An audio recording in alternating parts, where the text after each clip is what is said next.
I just think like the big team thing is really smart to do, and if you do it right and really go for it, it can really work out. I'm just not sure I'm patient enough to get to that point. One thing that resonated with me is when you were talking about, you feel bad for the people who are making a lot of those contacts, not getting the results that they wanted. Yeah. Especially when, right now when the market was changing with the rate changes, there was like some bursts of expireds that were great, and that there was a crazy amount of opportunity there. But then trying to find other lead sources, I personally do find myself in that mindset of like, all right, well, I'm just going to make a bunch of appointments. I'm not going to leave here. I'm going to make a bunch of calls. I'm not going to leave here until I book an appointment. So I get in that mindset of working hard and maybe contactitis, right? Fooling myself for productive work versus profitable work. What are some of those switches that would make the difference between somebody who's trying to just have that mindset versus like a Lee Marcus who has a 6 contacts per appointment set? I think you've got to. So the reason Lee's so successful is because he has an end. We all have a start time every day, but very few of us have an end time. And Lee has an end time because he does things like he picks up his daughters from school, or he does like in the middle of the day, he'll take his daughter for ice cream, and it's in the schedule, right?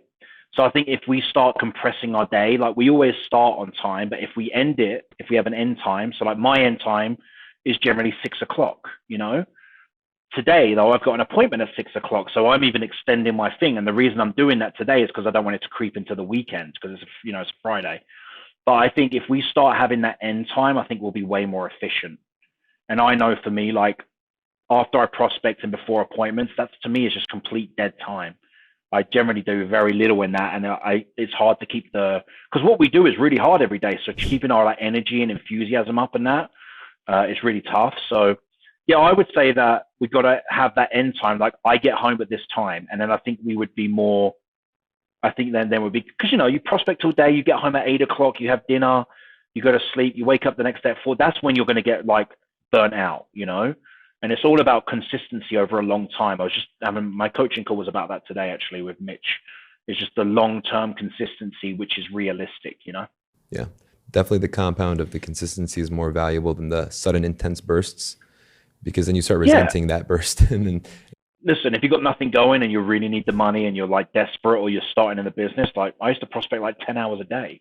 My first year in the business, I worked probably 17, 18 hours a day to give me that springboard. So I think if you're brand new in the business, I think you should do that. Like not maybe to them levels, but you should really put everything in. But I think for like majority of agents who we're going to be doing this for the rest of our career, having that end time where it's, I think Larry Kozak used to tell me when he coached me, every day dinner was on the table at 5:30 and he couldn't miss that.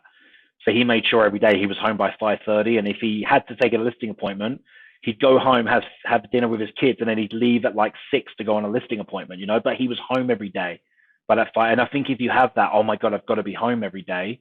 Like we have the feeling I've got to be at the office to prospect or role play every day. If we have that feeling I've got to leave every day, I think we'll do way more. Yeah. I think it's interesting sometimes by having children, involved in your schedule, right? It does give you that end time. Like me and Kiro both being, without children, there are times where we're like, shit, dude, I don't have my appointment. I'm just staying here until I get that appointment. Yeah. And that's a great attitude to have. I don't want to dismiss that. And listen, I'll be the first to admit, some days I go home and I'm just like on the couch sleeping. My wife's like, okay, John's tired, So I'm not saying I go home and I'm father of the year, but yeah, when you don't have kids for sure, you just like, okay, let's just keep working at it. But for me, when I do that, that only lasts for a short amount of time, because then I feel like then I start getting burnt out, because this business can burn you out, and I've heard people say, I don't believe in burnout. I kind of do believe in burnout, That's why I try and schedule a vacation every couple of months with the family so we have something to look forward to, Yeah. How do you differentiate the lines? Because I feel like between, complacency and trying to achieve the goal that you have, it's almost very blurred. Oh, so blurred. So how do you differentiate the difference where you're not making those thoughts in your mind aren't excuses to be complacent versus, what you actually want to achieve, which is like the happiness, the balance? Yeah, that's just hard. It's just never ending. It's a never ending challenge, Some days it's easier to take. I mean, I don't know if I struggle with that, to be honest with you, but I just try and be happy. So like, I look at my bank account like 6, 7, 8 times a day. That's like something I do as soon as I wake up. Because for me, that's like the measuring stick of where I'm at as a professional, not as a person, you know, as a professional. As a person, it could be anything, right? Because sometimes we're judged as a person by how much money we have or don't have, and I don't agree with that personally.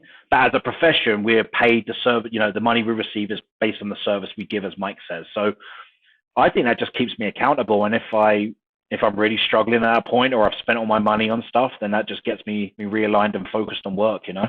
Yeah, absolutely. And you've been fortunate enough to have so much proximity to Mike, and you've been an amazing student, right? Where everything, you absorb it and you implement it right away. What are some one or two biggest takeaways that made a massive shift for you that you got from Mike? Well, first of all, the person he is on stage is not who he is. He's like the calmest, quietest guy I've ever met. You know, and that may be because he's older and his voice is going, but like I look at Mike, like when he goes on stage for those 4 days and does that event, that's his listing appointment. So that's what I learned, is that we don't have to be the person on the listing appointment all the time, you know?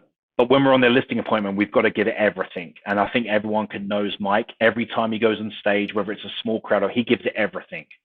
Just like when he plays golf, he gives it everything. But then when he's finished, he's very calm. Like, he's just a very calm guy. So I think what I've learned most from Mike is, one, consistency over time. His message has never changed. He hasn't tried magic pills. He hasn't tried finding the special. He's just done the same thing over and over. And he's so strong in his belief because of how long he's been doing it for. And then I think the second thing I just learned from him is he knows when it's time to perform. And then he conserves his energy, you know? And I think that's something which I really look up to, you know? Yeah. That's good. That's really strong.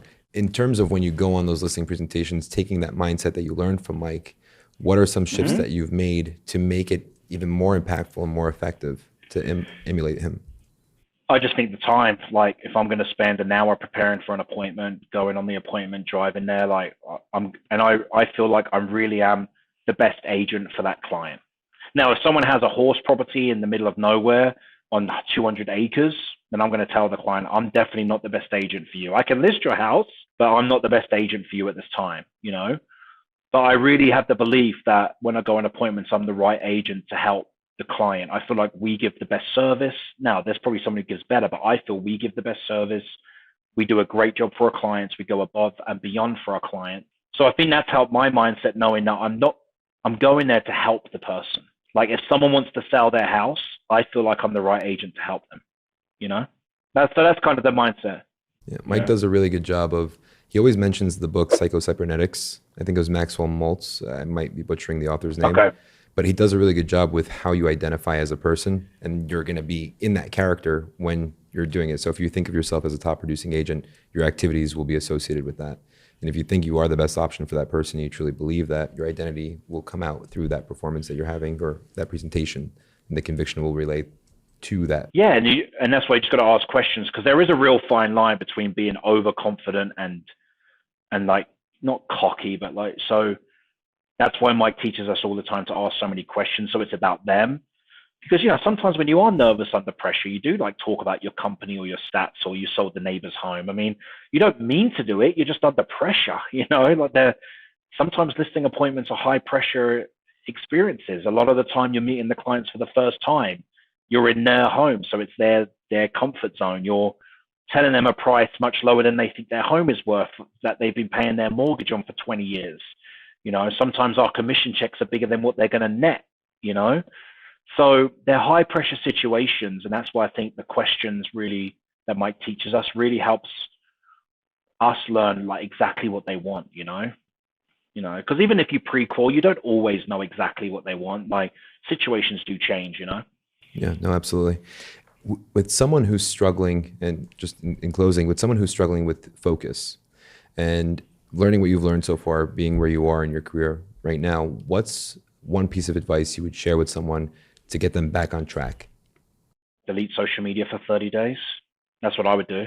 If I was struggling on focus and I was getting distracted, and then I would create a separate space where I prospect, which is not my computer area, because it's so easy when you're sitting down at your desk to have like your emails up, your calendar up, your MLS up. So I would literally just like go full circle and say, you know what, when I prospect, I have one screen. It only has my dialer on it and my numbers, and I have nothing else. I mean, I would recommend everyone who prospects to have a different area to where they normally sit at their desk. Like the only times I sit at this area is between 1 and 3, which is like my dead time. Because just standing up all day long is just hard, you know? But even now, I feel like when I'm sitting, I have way less energy than when I'm standing up and stuff. And obviously, we didn't do that because we had some technical difficulties with my other computer, you know, with that computer. But that's what I would recommend, you know, like is that if you're really struggling to focus, is just delete and remove as many, like turn off your notifications. You know, like for me, when I go to bed, when I go to bed, my phone is nowhere near my bed. It's actually in my bathroom, which is it's pretty far away, to be honest. So when I go to bed, I'm not consuming, you know, anything. I'm not got my phone next to me. It's not buzzing. And then when I wake up in the morning and the alarm goes off, I physically have to get out of bed and walk and get to my phone, which is why I don't really snooze. I'm just up and I'm gone, you know? So I would just simplify everything in your life if you're really struggling with focus, you know? But everyone struggles with focus. Like sometimes I'm driving, I'm like, how did I even get home? I wasn't even thinking about the way I was getting home, you know? So I think everyone struggles with focus. I think that's just part of being a human being in this world. It's like everything's so fast paced, you know?